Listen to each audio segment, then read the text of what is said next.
क्या एनसीईआरटी की किताब सियासी किताब बनती जा रही है? क्या बच्चों का भविष्य बनाने वाली किताब अब सियासत में शामिल हो चुकी है? या एनसीईआरटी पुरानी इतिहास की गलतियों को ठीक कर रही है? ये सारी बातें इसलिए उठ रही हैं क्योंकि एनसीईआरटी ने अपनी किताब में बदलाव की बात कही है और कई सारे इंपॉर्टेंट विषयों पर बदलाव की बात कही है, जैसे कि अयोध्या बाबरी मस्जिद विध्वंस, उसके कॉन्टेक्स्ट में काफी चीजें चेंज की गई हैं। 2002 के गुजरात दंगे, जिसमें एनसीईआरटी में स्पेशली लिखा था हजारों की मौत हुई, ज्यादातर मुसलमान थे, वो गायब हो गया है। मणिपुर, भारत ने जबरदस्ती मणिपुर को अपने अंदर शामिल किया, उसे बदल दिया गया है, भारत ने बातचीत करके शामिल किया। इतिहास के तमाम पन्नों को फिलहाल एनसीईआरटी ने बदलाव किया है और ये बदलाव नए साल से आपको दिखाई पड़ेंगे। बीते साल भी एनसीईआरटी ने मुगल इतिहास से जुड़े कुछ पन्नों को, कुछ कविताओं को हटाया था, तब भी शोर हुआ था। लेकिन इस साल कई सारे इंपॉर्टेंट विषयों पर एनसीईआरटी में कुछ बदलाव या कुछ नए सिरे से जब चेंजेस आए तो सवाल उठने लगा कि क्या एनसीईआरटी सियासत की किताब है, सरकारी किताब है, सियासी एजेंडे को बढ़ाने वाली किताब है, या अब एनसीईआरटी वाकई में गलतियों को सुधारने वाली किताब बन गई है, ऐतिहासिक गलतियां बेहतर हो रही हैं।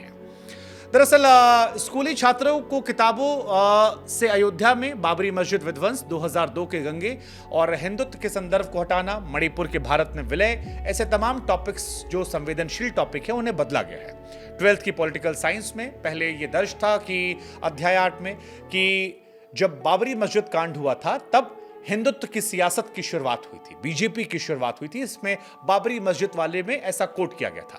पहले पैराग्राफ में लिखा गया था कि कई घटनाओं की परिणति दिसंबर 1992 में शुरू हुई, जिसके बाद देश की राजनीति में बदलाव हुआ और भाजपा हिंदुत्व की राजनीति का उदय यहां से हुआ। अब जो नई कहानी आई है वो लिखकर आई है कि अयोध्या में राम जन्मभूमि मंदिर पर सदियों पुराने कानूनी और राजनीतिक विवाद ने भारत की पॉलिटिक्स को प्रभावित किया, जिसे बाद में सुप्रीम कोर्ट ने बदल दिया और सुप्रीम कोर्ट की संवैधानिक पीठ ने 9 नवंबर 2019 के फैसले के बाद अयोध्या में राम मंदिर के निर्माण की शुरुआत हुई, यानी हिंदू मुसलमान गायब कर दिया गया। अब इसको लेकर एनसीईआरटी का लॉजिक ये है कि बीते कुछ सालों में कई सारी चीजें इंडिया में बदली हैं पॉलिटिकल दृष्टिकोण से, क्योंकि सुप्रीम कोर्ट का फैसला है, लिहाजा हमने वो कॉन्टेक्स्ट उस हिसाब से चेंज कर दिए हैं। यहां पर एक कॉन्टेक्स्ट है। लेकिन 11th क्लास में एक और कंट्रोवर्सी हुई है धर्मनिरपेक्षता को लेकर गुजरात दंगों से। दरअसल एनसीईआरटी की 11th की किताब में लिखा था कि 2002 में गुजरात में के गोधरा में हजारों लोगों का नरसंहार हुआ, जिसमें अधिकतर मुस्लिम थे। अब इसे बदल दिया गया है और लिखा गया है कि 1000 से अधिक लोग मारे गए थे, जिसमें किसी समुदाय का नाम नहीं लिखा है। और एनसीईआरटी ने तर्क दिया है कि जब दंगे होते हैं तो किसी एक समुदाय का नुकसान नहीं होता, सभी का नुकसान होता है। ये एक बड़ी बात है।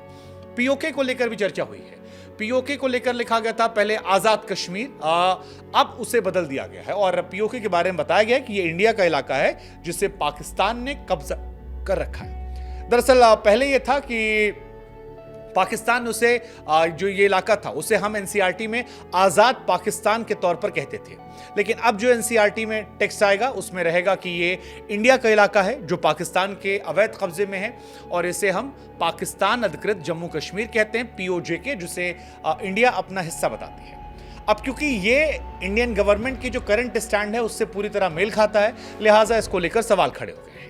इधर मणिपुर को लेकर पहले यह था कि 1949 में महाराजा जो थे उन पर दबाव डाला गया और उस दबाव डालकर विलय करा लिया गया, जिसका असर यह था कि मणिपुर में गुस्सा, आक्रोश पैदा हुआ। अब जो नया संस्करण आ रहा है उसमें कहा जा रहा है कि भारत सरकार 1949 में महाराजा को विलय समझौते पर हस्ताक्षर करने के लिए मनाने में सफल रही। ये 4-5 बड़े चेंजेस हैं जिनको लेकर फिलहाल काफी बवाल या कहें सवाल जो है वो मचा हुआ है।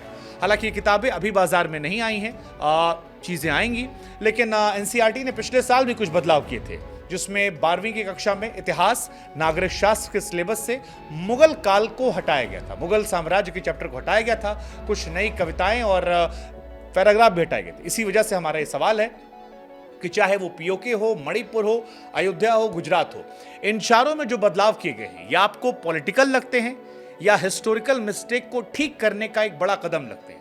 आप क्या सोचते हैं? हम आपका कमेंट सेक्शन में इंतजार कर रहे हैं। आप अपनी राय हमें कमेंट सेक्शन में बताइए।